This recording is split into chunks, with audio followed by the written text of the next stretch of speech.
চা খাবো বলে একটা জায়গা বানালাম একদমই আলাদা। তো আজকের ভিডিওটা একটু অন্যরকম, আর তোমরা এই ভিডিওটা দেখে আশা করি ভাবছো এই ভিডিওর সঙ্গে আবার চায়ের কি সম্পর্ক আছে। আরে দাঁড়াও দাঁড়াও, ভিডিওটা পুরো দেখে যাও, তাহলেই তোমরা বুঝতে পারবে এই ভিডিওটার সঙ্গে চায়ের কোথায় সম্পর্ক। ছোটবেলা থেকে হাতের কাজ আমার ভীষণভাবে প্রিয়, তার মধ্যে আঁকাটা একটু অন্যরকম। তাই মাঝে মধ্যে সময় পেলে আঁকা নিয়ে বসে যাই। মাঝখানে কুটুসের স্কুলে পড়া চাপ ছিল না, সেই টাইমে খুব আঁকতাম।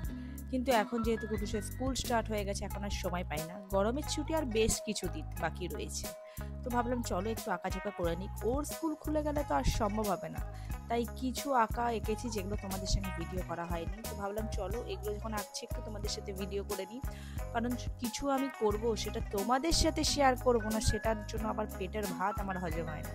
তো এই আঁকাটা নিয়ে আজকে আমি এসেছি। আর এটা একটা হোয়াইট কালার প্লাস্টিকের গ্লাস টাইপের, এখানে আমি মানি প্ল্যান্ট গাছ লাগাবো। তো এখানে ছোটো ছোটো এরকম পার্পল কালার দিয়ে রং করে ফুল এঁকে নিয়েছি। আর উপরে এই কায়দার উপরে ডিজাইনটা করতে গিয়ে আমার ভীষণভাবে বাজে লাগছিল, তো এটাকে পরে চেঞ্জ করে নিয়েছি। আর এরকম একটা কাচের গ্লাসের মধ্যে হোয়াইট আর রেডের মধ্যে লাভ লাভ করে একটা কম্বিনেশন করে করার চেষ্টা করেছি। কেমন হয়েছে এগুলো একটু আমাকে জানিও, লাস্টে কিন্তু দেখাবো আরও অনেকগুলো আমি ভিডিও করেছি। আর চায়ের সঙ্গে কি সম্পর্ক তোমরা ভাবছো তো? এরকম একটা ছোট্ট বাগান বানাচ্ছি, আমার জানলার সাইডে না একটু গ্যাপ করা আছে। তো এখানে আমি ছোটো ছোটো করে একটু একটু করে গাছ লাগাচ্ছি।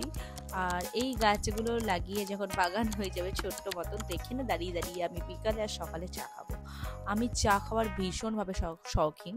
আমি শুধু চা খেতে পছন্দ করি না, যেটার মধ্যে চা খাই বা যেখানে দাঁড়িয়ে খাই সেই জায়গাটাও আমার একদম পারফেক্ট থাকা দরকার। আমার ভালো লাগে এটা। আর এগুলো করতে করতে মনে পড়ে গেল আগের দিন আমি জাম কুড়িয়ে পেয়েছিলাম, জামটা মাখি। তো এই জাম মাখে এই গাছগুলোর সামনে দাঁড়িয়ে দাঁড়িয়ে খাচ্ছিলাম, আর বারবার আমি ক্যামেরাতে দেখছিলাম আমার জিভটা পার্পেল কালার হয়েছে কিনা। জামের কালারটা ভীষণ ভালো লাগে বলো। তো চলো, আমার তো জাম আর জামের কালার দুটোই ভালো লাগে, তোমাদের কেমন লাগে জানিও। আর আমার এই ছোট্ট বাগানটা মোটামুটি এখনো রেডি হয়েছে, আর একটু বাকি বলে